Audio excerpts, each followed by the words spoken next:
Got Sweet 16 matchups, Rob. We got them, and they're not what we thought they'd be. That's for damn sure. I mean, like, no. How's your bracket look? Probably about as good as your Big Ten looks. Well, we had the same bracket, so it looks terrible both ways. We did have the same. We had the same Final Four. We didn't have the same Sweet 16. True. But let's start with the funeral of your Big Ten, because it is your Big Ten. I mean, let's face it. Like, you are Harry Big Ten. I've been a champion of the league the whole year, and yeah. The thing that's crazy though, Jeff, is I don't have a good. You know what I got to do though? Yeah, I got to. Yeah. I must do that for you. The thing about the Big Ten though is that I feel like I don't have a good explanation for why this happened. Oh, other than, all right, like with COVID, non-conference got chopped for the most part. You played in some teams played in their Thanksgiving event. You had a couple, but we didn't get like the typical non-conference slates. We didn't get those matchups against other Power 5 leagues. And because the Big Ten was so good the previous year, we just assumed. But like from watching these teams, like seeing Michigan, seeing Illinois, watching Purdue at times, seeing Ohio State for most of the year, it was like, man, they're good. And I feel like I have a pretty good eye for that just because of watching so much college basketball over the last 10 years. But other than that, I don't have an explanation other than the league just totally crapped the bed. They just shit the bed at the end when it mattered most, like they have in the past. I don't know if it's that. I mean, there are several kind of thoughts on it, right? Like, one is they beat up on each other. That's almost too easy. I feel like that's a cop-out. Sharpens iron. I really don't buy into that. Right. I'm with you. I think the other one might be there was too much jammed into the end of the season with a lot of these teams playing a ton of games. But Michigan did it too. Now, Michigan had a long pause where they might have been able to kind of get their legs back, and like they're fresher once they get back from that pause, completely get back. I don't know. Or they're just more talented. They're the best. They're the highest talented team in the Big Ten. And they're playing without one of the players. I don't think that either. I have no idea. I really don't. It does not make just here. All right. Here's my thought on it. Here's my thought. Ready? Hear me out. A team like Wisconsin, for example, was so good in December. Okay, the end of November and December. Why? You and I talked about this. They had everybody back, right? And I was sticking my chest out early, saying, "Look, I'm right." I had them like ranked preseason number 6. Did they lose to Marquette in like December? They did. They had one loss, but for the most part, I think they were like 9-1. Okay, so they started out well because they had most of their team back. I think that was the case with a lot of the Big Ten teams. They had a lot back. They started out well, and frankly, you make the opinion on your league is set in the non-conference, obviously, right? Like that's when it's determined whether you're going to get 9 teams in or 4 teams in. And the Big Ten did well early. And then we had like Northwestern was good for a minute. Penn State had good numbers that helped them. Like Ken Palm, they were like in the mid-30s. So I just feel like, again, their numbers were so good because of the non-conference. And then because you looked at Ken Palm and the net and whatever. And again, they were good, but they weren't like that much better. There are only a few teams that are that much better than everybody else this year. That's true. But like the baffling thing is to watch Illinois, who's been so explosive all year, run into Loyola Chicago, who's a really well-coached team, an experienced team, a good team. But to look like that when we've seen them play at such a high level against like Michigan and Ohio State and Purdue, and it's like, yeah, what happened? Yeah, listen. I would say it was a matchup issue with Illinois. Like, I'm not sure if it was a matchup issue with some of these other Big Ten schools, but it was clearly like Kofi and Kofi in his nightmares now sees Cam Crowley. Like, seriously, like it was hard. It was hard to watch in person. Okay, so I hadn't seen Kofi since last year in person, and watching him, and honestly watching how slow he is, it was remarkable to me. Like, I thought Brad Underwood had to pull him out of the game, and he didn't. He went with what got him there. I get it. Kofi had gotten better the second half of the year defensively, but that matchup was brutal for him. I mean, he was abused in every way, and they kept dropping him, and every time they just took advantage, like the dribble handoff every time. Right. Okay, so Illinois, bad matchup. Purdue, I did the game. Yeah. Never felt like Purdue was going to win. Like how crazy is that? I never felt like with the way they had two players who played. They had two guys who showed up. No, I mean they were, and North Texas had a really good game plan. They packed it in.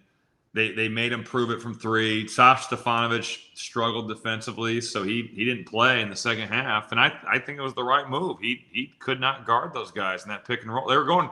Honestly, it was a really good coaching play. They just went guard to guard ball screen and let Javion Hamlet just go to work.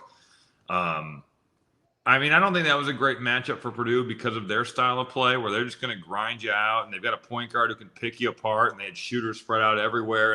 And credit North Texas, they had a game plan that they were going to trap those bigs, and they made them look so uncomfortable. Ohio State thinks what you have to do. Playing. I mean, it is what it is, but I don't feel like I have a great answer. Some of them, yes, like Iowa, Oregon, horrific matchup for Iowa. I just feel like, it makes sense. They're on pace to give up 120 points at halftime. And that's how explosive Oregon is, and those guards can go. But it wasn't all bad matchups. Some of it's just they're performing, not playing as well as they can, and really just not playing well at all. So what's your biggest takeaway? If I said to you, other than the Big Ten sucking, what would be your biggest takeaway so far? I think it's just got to be like the chaos of the first 2 days is unheard of for this tournament. I did the games with Jason Benetti for Westwood One, and we were like, through our first 3 games. Now we got 2 turds last night, but our first. I saw them too. I was there. I was like, we got North Texas Purdue on Friday. We had UC Santa Barbara Creighton, which came down to a missed layup to win the game for Creighton, and we had Abilene Christian and Texas, and it was like. We might have had 3 of the 4, other than the Oral Roberts Ohio State game. I think we had 3 of the 4 best games of the first round.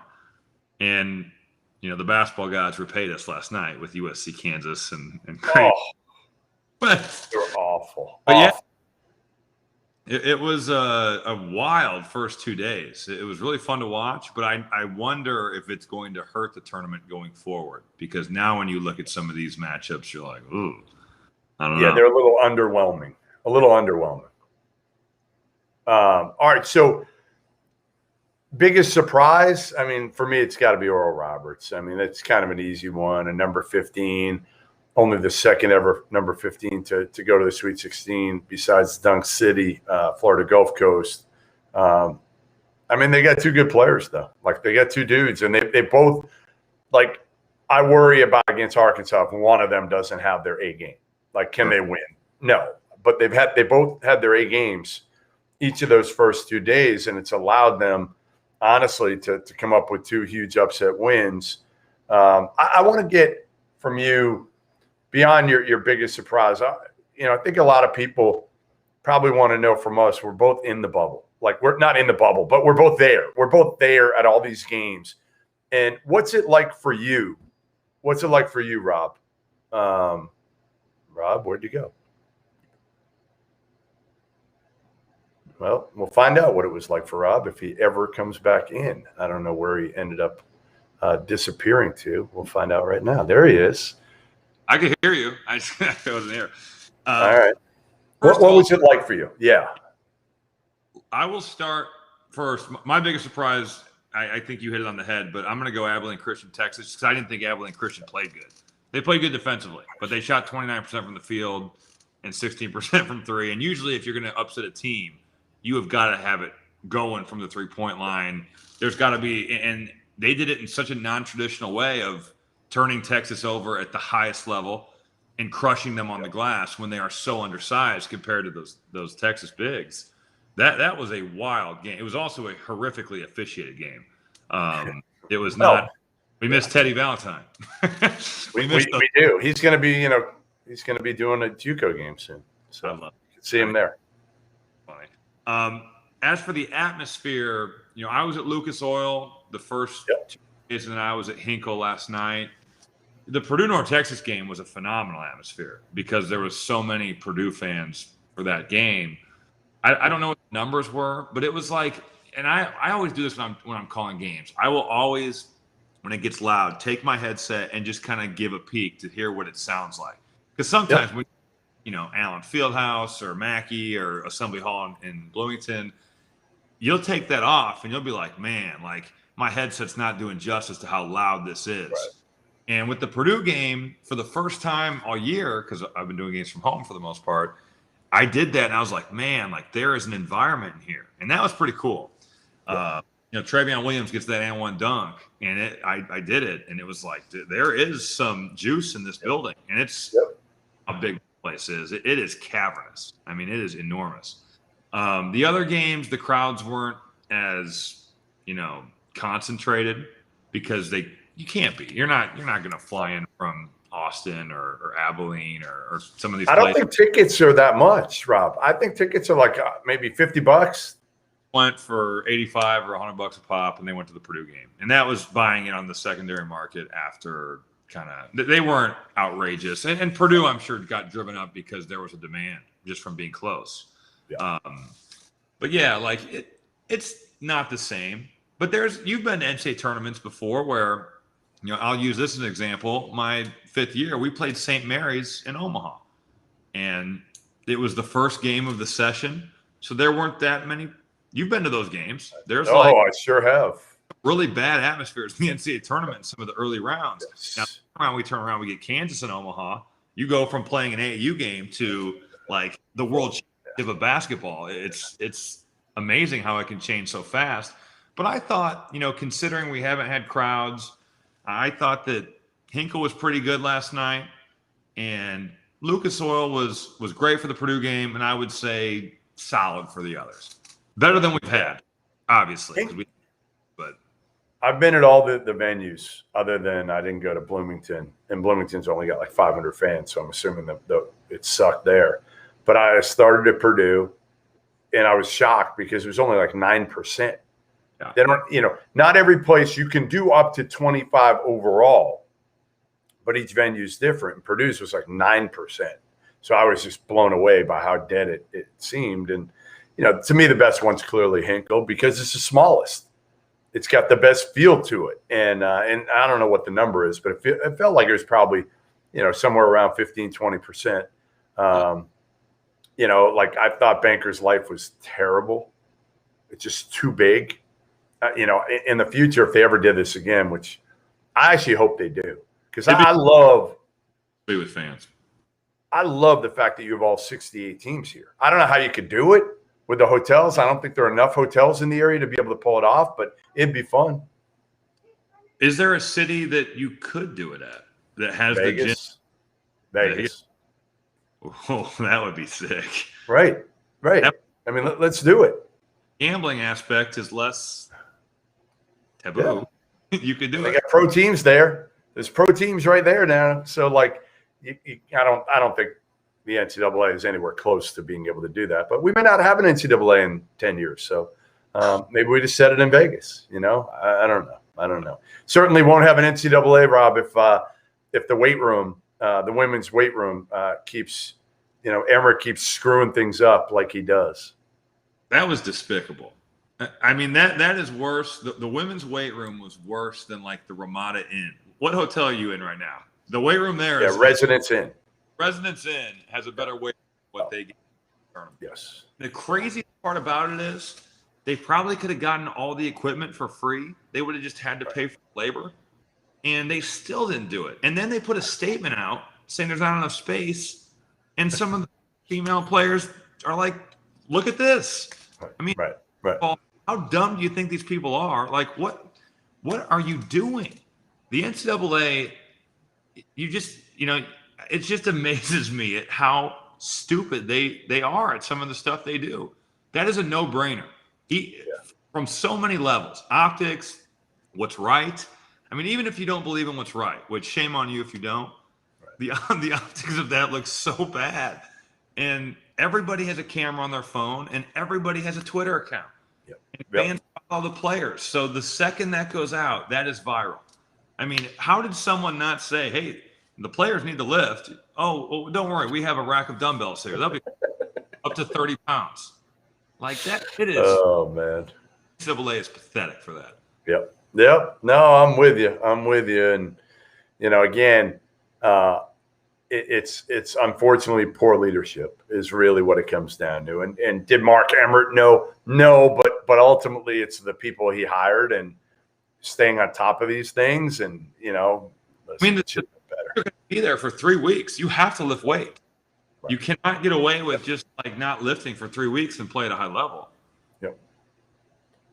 All right. Your favorite moment, Rob, in so far in the NCAA tournament was what? Well, it's you. So last night, Jason Benetti and I are sitting in our seats at Hinkle Fieldhouse, and Thad Matta walks by. And Thad has obviously been in the news quite a bit with this Indiana discussion. And Coach Matta talked, he tapped me on the shoulder, and we talked for probably a good minute. I always really, really liked Coach Matta, and I really respect him. And we had a good conversation. And I put my headset back on, and literally, I'll say it was 7.5 seconds after that. He'd been in the building for 1 minute. There must have been sirens going off in Hinkle Fieldhouse. My man, Jeff Goodman, was on. He was on it.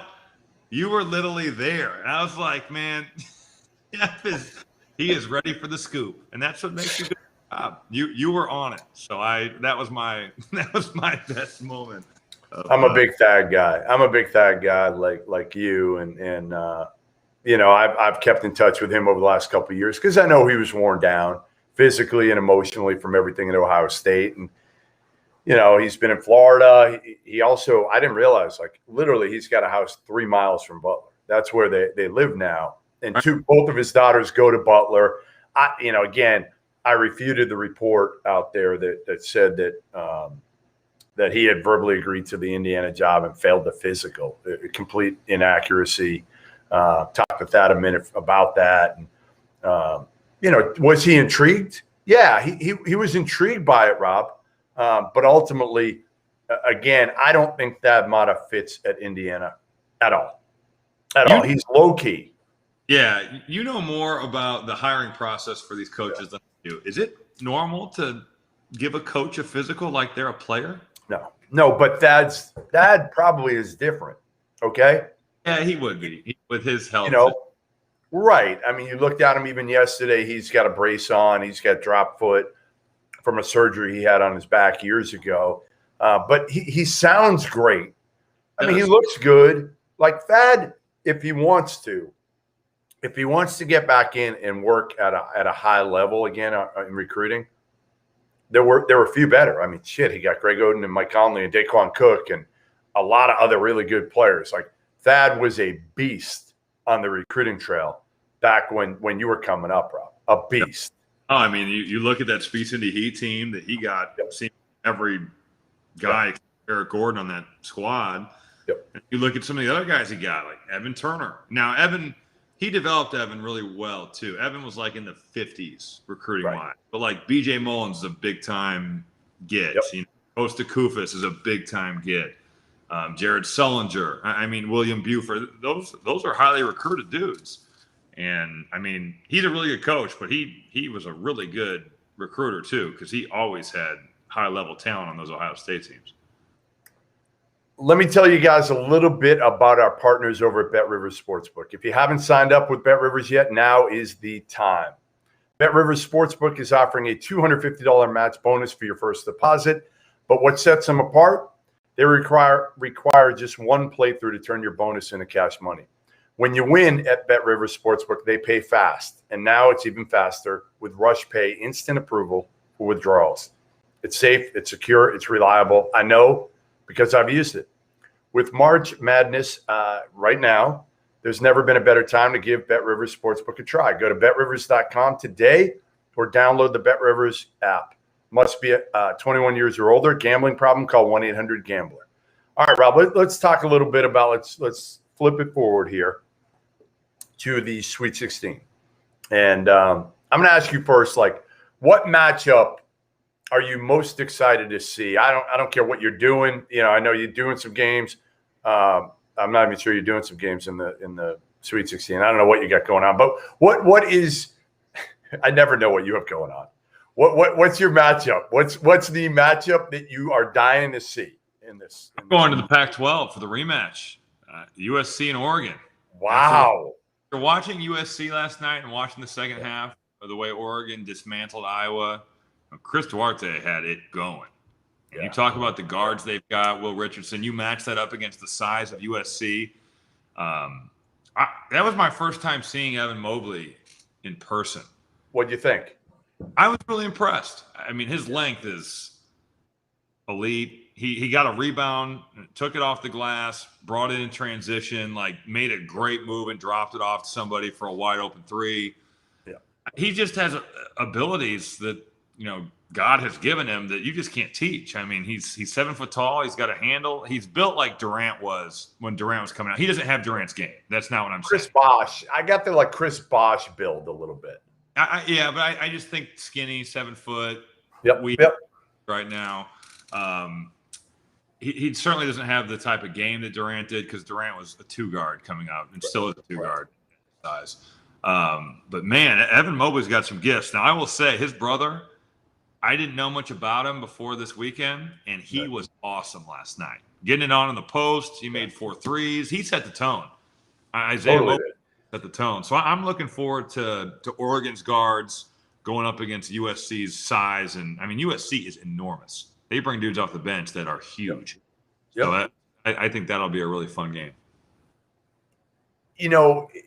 For me, again, I would say Mobley is a guy that I don't know if he'll be an NBA star, Rob, but I think he could be a really, really good piece, like a second or third guy on a great team, down the road. It's going to take time.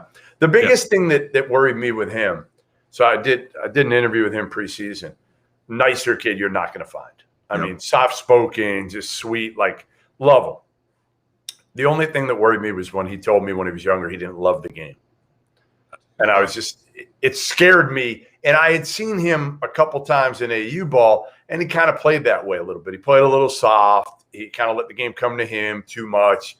Isn't an animal out there. That's not him. He shows no emotion. Brother does. His brother shows a lot of emotion. He shows none, which is kind of cool in a way, but it worried me. It doesn't worry me anymore. That kid it's effortless for him. I mean, it is absolutely effortless. He dunked a basketball last night in the game where I swear to God he didn't have to jump. Literally caught it right here and just No.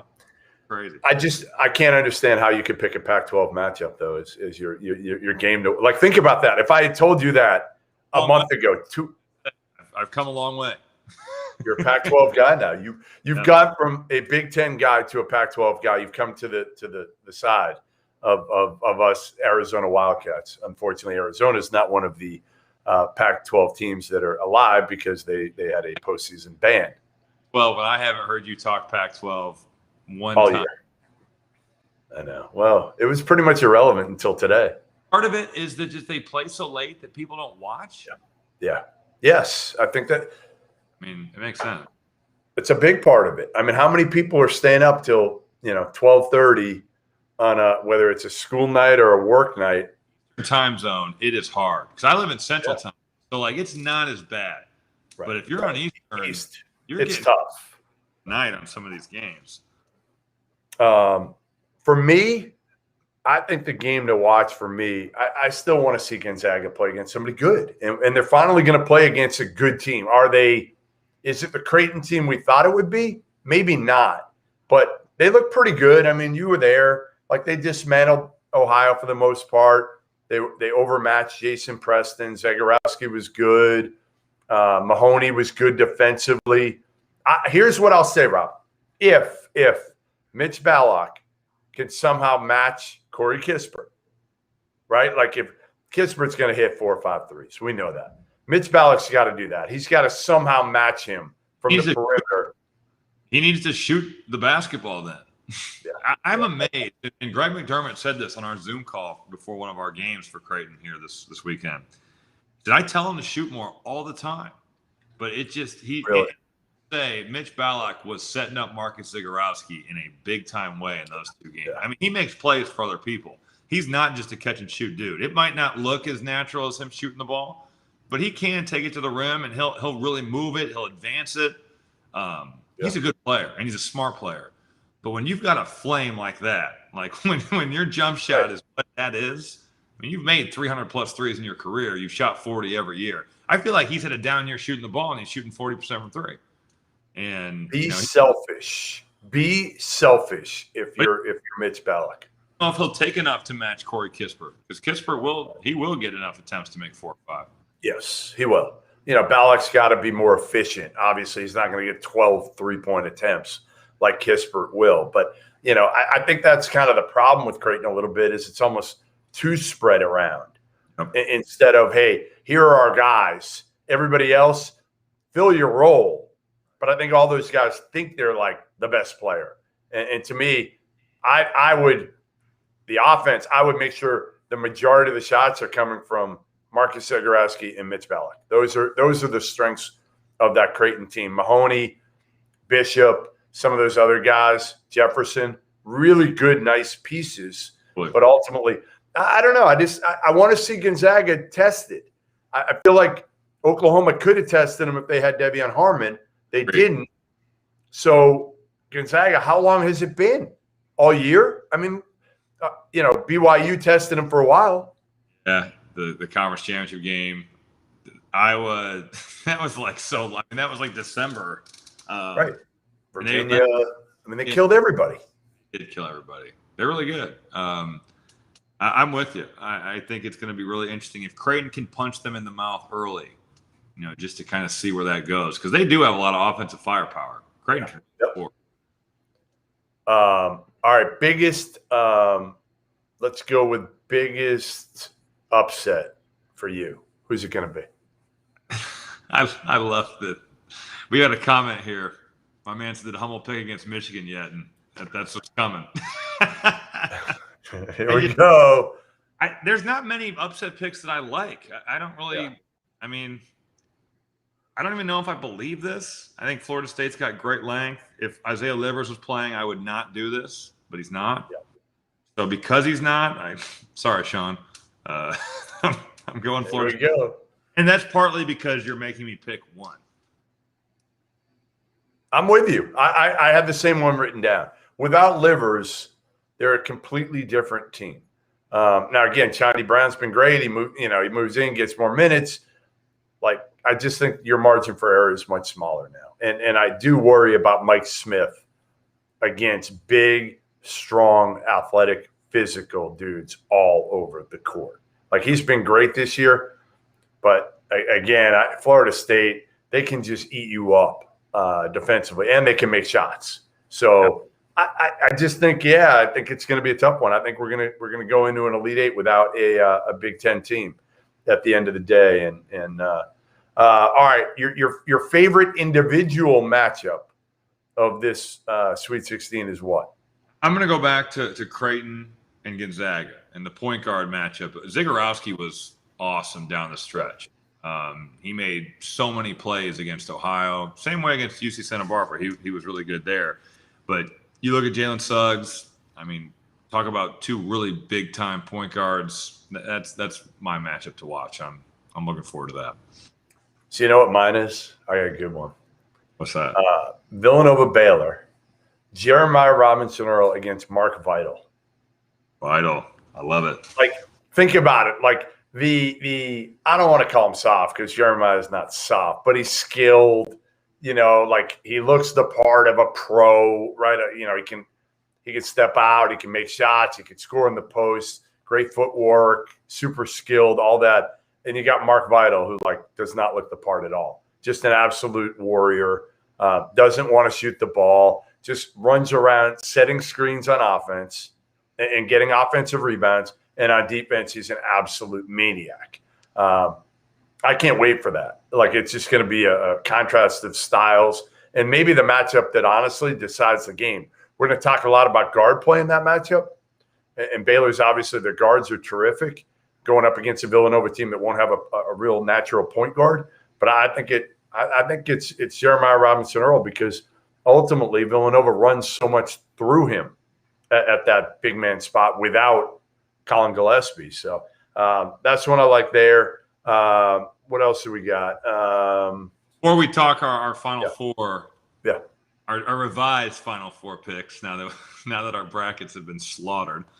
We'll go back to the show in just a minute, but before we do, I need to let you guys know about a new campaign that we have partnered with Manscaped on. Take care of your balls. For the month of March, if you buy anything from manscaped.com with the promo code Hummel, you will not only get 20% off the purchase price and free shipping, but a portion of the proceeds will be donated to the Testicular Cancer Society. With the reemergence of March basketball, Manscaped wants to remind men to take care of your balls. Check yourself for the most common form of cancer in men's ages 18 to 34, testicular cancer. And ladies, if you're listening, make sure to remind the men in your life to take care of their balls. Enter the Manscaped We Save Balls initiative. The goal here is to raise awareness for testicular cancer while also ensuring that you keep things clean and trim. So go to manscaped.com and buy the Lawnmower 3.0 or the Perfect Package 3.0, the Crop Mops, or whatever it is you need. And be sure to use the code Hummel, Hummel, to get free shipping, 20% off, and to send some money to the Testicular Cancer Society. Your balls, as always, will thank you. Good job, bro. Good job. All right, your final four picks, your revised final four picks, which we both need to do. And if we do it again, the same damn picks, I don't think we should be allowed to. I think we're both probably sticking with Gonzaga and Baylor because we had them from the get-go. Who are the other two? All right, so it's wide open in the Midwest, Rob. Like super wide open. I could see people going with any of those four: Loyola, Oregon State, Syracuse, or Houston. And by the way, I don't think we're going to get Tinkle and Hinkle this week. I don't know. Is he in Tinkle or is he at Bankers? I'll have to check. We can only hope. That might determine whether I take Oregon State or not. Dude, I don't know. I've got it down to Houston or Loyola coming out of the Midwest. I'm going to go. You've seen Houston. I have. I think they're going to crush Syracuse on the glass with that two-point zone. I think they are going to feast. And they're not a great shooting team, which means they're going to have plenty of opportunities to get there outside of Quentin Grimes and Marcus Sasser when he's on. I'm going to go Houston, and I'm going to go Bama, which I'm sure makes you and Douster so happy. But this is the greatest thing ever that you're picking Bama after this whole year to go to the Final Four. I've always said that I like Nate Oates and his squad. Fantastic. You look at the bracket, and I had Texas. Yeah. I mean, it would be Florida State or Alabama. I'm going to go Bama for you guys. All right. Hold on. I'm just – I would say for me, I think I'm going Loyola Chicago route. After watching them the other night, it's hard not to. They're so disciplined, and defensively they were so good. Their pieces fit together. Again, I think it would be a great matchup against Houston because of their toughness and again their ability to rebound. But I don't know. There's something about this Loyola team that again, good guards, like nobody great, but like everybody's capable on this Loyola team of making a key shot. Defensively, they're really hard to score against. Obviously, we've seen that all year. But again, when you see it up close, it's different than when they do it in the Valley. Like when they're doing it in the Valley against, even if it's Drake, who was a good team, obviously, this year, it's just different than when you see them do it against Illinois. And they're just – I mean, they were getting by Iowa whenever they wanted. They were taking his ball all the time, too. I was shocked. Right. It was amazing. I only got to watch because I was doing something. But, yeah, I think it's a good pick. I was literally like toss-up, Houston Loyola. So surprising. All right. Let's, before we get going here, let's hit on Indiana and Marquette. We don't have to hit in the other ones, but like Indiana and Marquette are the two big ones. You also have DePaul and Utah. I'll mention a few names for DePaul and Utah, which are basically Dennis Gates is in the mix. Kenny Payne is in the mix for DePaul. They're going to cut it down. They did cut it down today to about 3-4 candidates. Utah's Alex Jensen is interviewing today, former Ute star who's an assistant with the Jazz, who everybody raves about. I've talked to a lot of people who've worked with them, players and guys in the front office. But let's go to Indiana. All right, Thad Matta out of the equation now. The name that you've heard the most is Mike Woodson, the 62-year-old former Indiana star who's been in the NBA, hasn't been ultra successful in the NBA. But the question is, because of Juwan Howard, is it okay now? Is it like, okay, Scott Dolson, their AD, says, all right, like Juwan Howard did it, we're going to do it with one of our own, and it's going to work out. Like, I just think Juwan Howard was the outlier. Yeah. Like, he's the outlier, and people know who he is, Rob. That's the other difference is nobody knows who Mike Woodson is outside of Bloomington, Indiana. Nobody cares. Juwan Howard. NBA fan, you would know who Mike Woodson is if you follow the NBA closely. Barely. I follow the NBA closely. I know who he is, but I'm not going. No kid knows who Mike Woodson really is. How's that? No kid who's making a decision. But Juwan Howard, where he's on an iconic team that culturally is a lot of things in college athletics. And I will say, just from my time briefly in the NBA, Mike Woodson is very highly thought of as a basketball mind, an assistant coach. He was out in LA for a long time, and certainly had head jobs with Atlanta and New York. And I think the basketball is like his basketball acumen is not the issue. It's always how can you recruit, right? And I guess if you're going to hire Mike Woodson, part of the problem I would see is that I think Indiana's fan base, while they would be happy that a player is back, they would like that.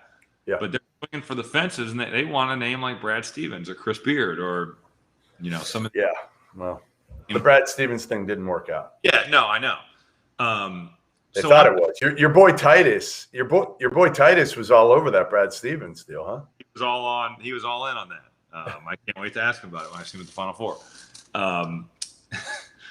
I will say, if you're going to hire Mike Woodson, and from a basketball standpoint, he's an alum, great. He's certainly qualified with his NBA resume. I think you've got to bring some assistants who are like a Phil Martelli. Yeah. You're going to have to load your staff up with people who totally know recruiting, understand the college game, because it is like two different sports. The NBA is not comparable to college basketball. And for Juwan Howard, it has worked out, and it's worked out incredibly well.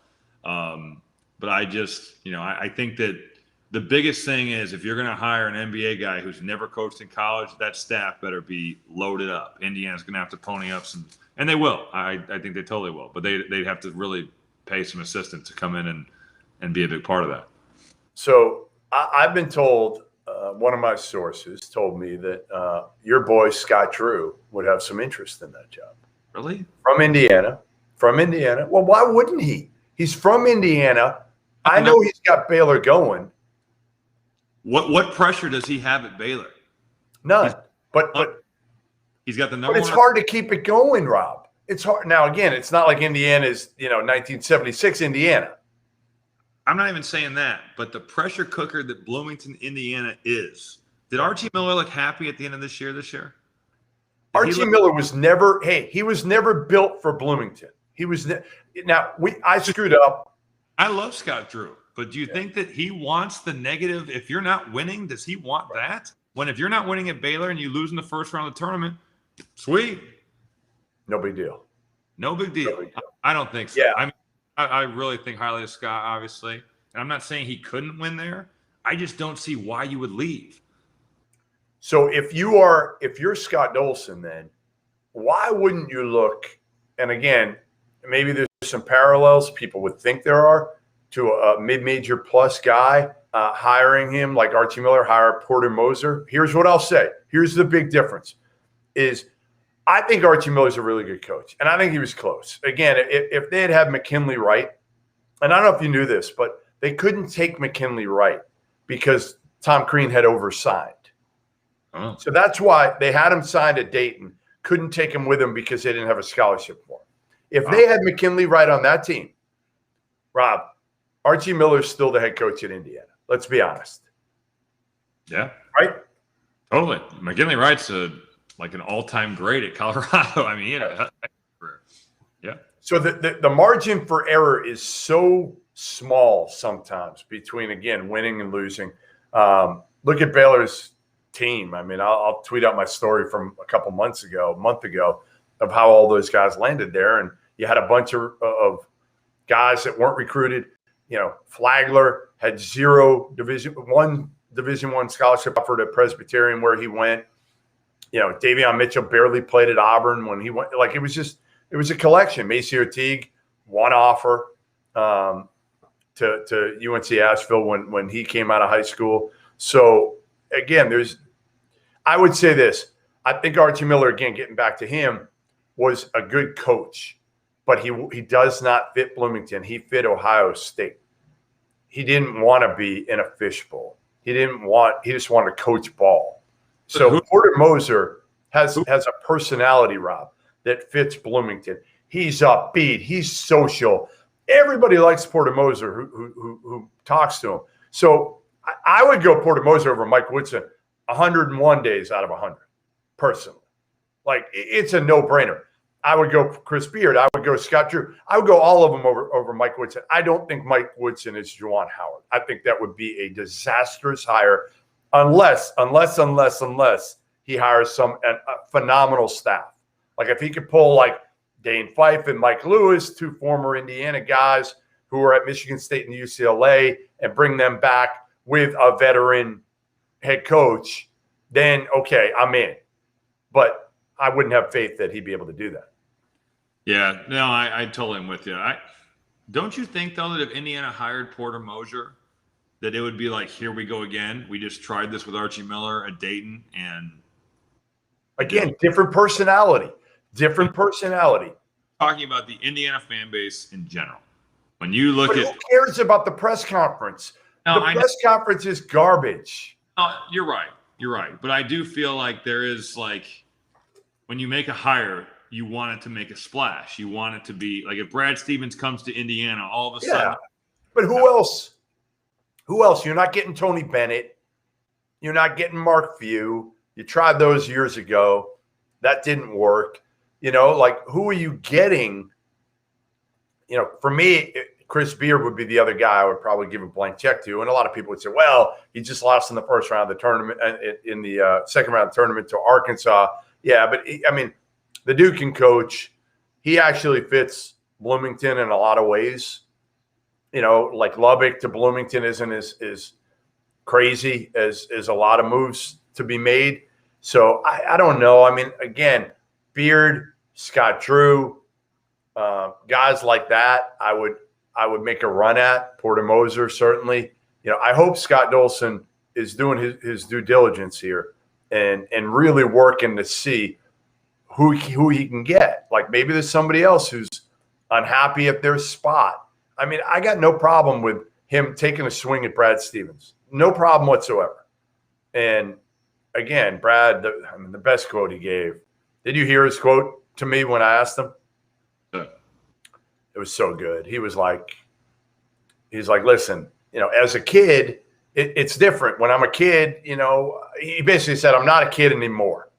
You know, when I was a kid, I was a big Indiana fan, and things have changed. Now I'm a 44-year-old masshole who drives, swerve all over the road. I drink, you know, I go to Dunkin' Donuts and root for the Patriots. I did see that. Okay. It was pretty good.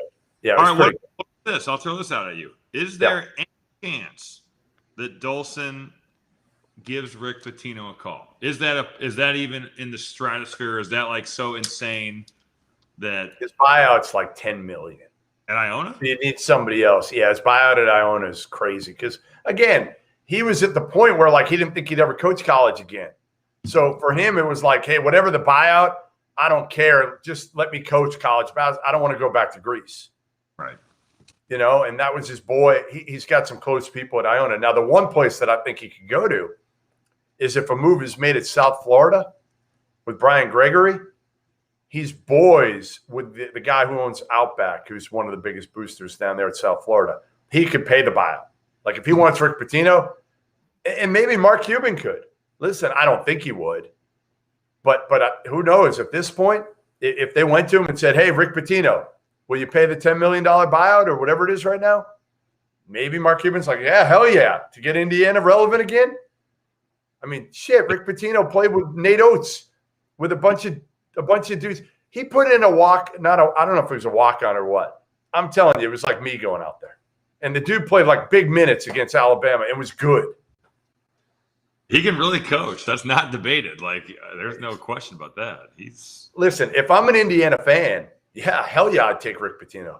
Yeah, no, I was just saying, would there be, is there backlash? Is there, Yeah, there's backlash. Is there a realistic possibility that phone call gets made is what I'm asking. I don't see it. I see it more realistic that they go like a John Beilein route. But again, Beilein, the other part with Beilein is some of the comments he made on his way out in Cleveland. Let's face it, like Beilein can coach, we know that, but Colin, right? Didn't he call them thugs? Something like that, right? Yeah. Something like that. Yeah, and he says he didn't mean it or whatever. He meant some other word, hugs or something. No, I don't think it was hugs. But anyway, Beilein right now, bringing him back isn't so easy either. And also, like, John Beilein's like 68 years old. Like, I'm not sure he's right for Indiana. Indiana had to say, if we're going to pay $10 million for Archie Miller to not coach our team, we have to have a pretty good beat on somebody that's going to come say yes, right? Otherwise, yes. We're not going to be able to get these guys. Let him coach one more year, and then we'll buy him out for $3 million next year. That makes zero sense to me. Yeah, I think there's just the pressure. Here's the other problem. You wonder how much you have to kiss the ass of all the former Indiana players. And I don't think Archie was that. Archie was never a guy that was going to, like, bring in everybody. Like, I think he had a good relationship with a lot of the players, but that wasn't going to be him. Like, just like it's not Sean Miller at Arizona. Good relationship with some of the former players, but, like, not going to be a guy who's, like, super touchy-feely and, like, calling everybody, how you doing? Come on out. Like, that's not him. Porter Moser. That are doing that? Like, oh, there's guys. There's guys that come on. Matt Painter doesn't call you all the time to, come back. We text a good amount, but, like, he's not, like, overwhelming. Like, he's not calling every day to see how I'm doing, nor should he be. But the Indiana contingent, the former players have a lot of juice there, right? Like the Quinn Buckners of the world have some pop there. You want to make sure that they're happy with you. And I wonder how much when it gets down to kind of, nut cutting time, like you got to have those guys on your side when it's going to be close, right? And that's what it was for Archie Miller. And you wonder how much of the former guys just said, you know what? I'm not standing. Where they're doing it with Sean Miller, the only reason he's surviving right now is because the money people, the boosters, love him. There's two big money people at Arizona, and they want him there still. And obviously that wasn't the case at Indiana. I will say, when you talk about those players having juiced Indiana, I was watching AJ Guyton's podcast that you guys do. He does a really good job, and he's got Quinn Buckner on there. And they were it was a clip that I saw on Twitter. And they were talking about having an alumni reunion or game, which at Purdue, we have one every 2 years. And it's easier for us because we have had two coaches in 40 seasons, right? Like, there is a serious, like, just continuity that Purdue has had, and that makes it much easier. But, AJ's bringing this up, and I was so surprised because Quinn Buckner was like, yeah, I wouldn't have a problem with that. And it's like, what do you mean? Right. Like, it's just, there's such a disconnect there, it seems like, from guys that played for in the 80s and then guys that played for Coach Knight in the 2000s. And then everybody after that just kind of gets fractured in there. But I was just so shocked that he's asking a former player if it is basically okay to have a players reunion. Why would it not be? Amazing. And that's the dumbest thing ever. It sounds ridiculous, Rob. Beyond ridiculous of like, get everybody together. You're all Indiana guys, whether you played for Knight, whether you played for Crean, whoever the hell you played with. Same place. Why would you not want to I don't get it. That really stood out to me because of how different it is compared to the other state school in Indiana. Marquette. We'll end on Marquette. And I think Porter Moser's heavily in the equation here. In fact, if I'm a betting man, I would say Porter Moser is the coach at Marquette in a couple weeks. I don't have any inside knowledge to that, but I just feel like it fits. That's a job that I'm told he has long really thought was a job, one of the best jobs in the Big East. They've got incredible resources, a fan base that is absolutely backs its teams and its players. And, again, good. Like, to me, it's the right time to take it over because Wojo didn't win a tournament game in 7 years. I think Porter, again, he's different than Wojo. He's different than most guys. Like, again, I don't know Porter super well, but I know a lot of people who know Porter super well. And, again, he's that glass half full guy all the time. But he's got super energy. So I think that helps with the recruiting. And, again, Beeline, Porter Moser, Shaka is from Wisconsin. I don't know if Shaka can get Marquette at this point. I almost think, the way he could get it is if Porter somehow ends up at Indiana and Shaka finds a landing spot from Texas. Has he had it? And or he's going to get fired. I don't know at this point. I mean, again, there's a chance after losing that game against Abilene, there's no worse way for the season to go than that because you build up the expectations, right? You win. You're supposed to go to everybody's picking you the Final Four. And then you lose to a team that you had no business losing to. So the only thing that saved you the last couple of years, Robbie, is your buyout. And now the buyout's reasonable enough that they can make a move if they want it. Yeah, that would be – wow. Yeah. That's crazy. Who else would be a dark horse, like a Dennis Gates, Wes Miller? I think Dennis Gates is involved at DePaul, along with, again, Kenny Payne. Those are two names. I think it'll be one of those two, if I had to guess, that gets it. Kenny Payne's an interesting one for DePaul because, he was an assistant at Kentucky when Dwayne Peavy, their AD, was a senior associate at Kentucky. Now he's at DePaul making the call here. Kenny Payne's now with the Knicks. He's got a big buyout, I'm told. But, again, if you're Leon Rose and Worldwide West, that's your boy. Don't you just let him go? You're going to really hold him to a buyout at this point. I know you want him because they're banking on the fact that Kenny Payne will help you get, free agents to New York. Devin Booker, Karl Anthony Towns, because everybody loves Kenny Payne. Everybody. You will not hear a bad word about him. So anyway, I think Dennis Gates, could he be in the mix at Marquette? Yeah, I think he's probably down or wrong. Again, I think it's Porter Moser and then a few other people underneath. If John Beeline takes a job, do you have to have a succession plan in place from the time you hire him? No, you don't have to. I think if you're going to hire Beeline, you better hire him at some place that already has some talent, and you better hire him knowing that you want to get it back up. Indiana, honestly, in a way, wouldn't be the worst place. I don't think so. I just think you're going to be looking for another coach in a couple of years. He's going to be that guy that gets it to a point where you're winning enough, you're going to the tournament enough, and then you're going to be able to hire a better coach next time around, and he's going to have an easier job. Go we're hiring John Beeline. Dane Fife is our lead assistant.